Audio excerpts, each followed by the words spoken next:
त्यानंतर आता निलेश राणेंसंदर्भातली एक मोठी बातमी समोर येते। भाजपचे नेते आणि माजी खासदार निलेश राणे हे लवकरच शिवसेनेमध्ये प्रवेश करणार असल्याची माहिती समोर येते। लवकरच एकनाथ शिंदे यांच्या शिवसेनेमध्ये निलेश राणे प्रवेश करतील। नारायण राणे आणि शिंदे यांची भेट झाली होती आणि या भेटीनंतर आता राजकीय चर्चेला उधाण आलंय। या मतदारसंघावर निलेश राणे यांच्यासाठी भाजपचा दावा आहे।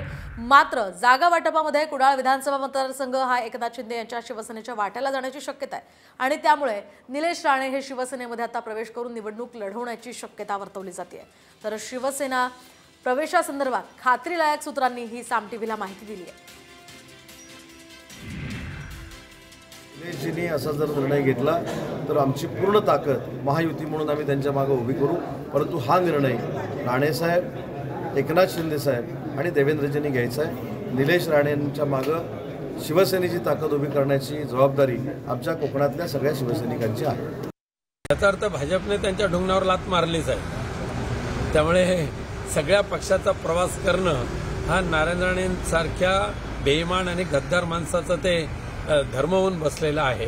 ज्या ठिकाणी त्यांना शिंदे गटाचे उमेदवार उभे करायचे ते करावेत, भाजपचे उमेदवार उभे करायचे करावेत। लोकसभेमध्ये ज्या गैर पद्धतीने ती लोकसभेची निवडणूक लढवली आणि जिंकली तो प्रकार विधानसभेला होणारच नाही।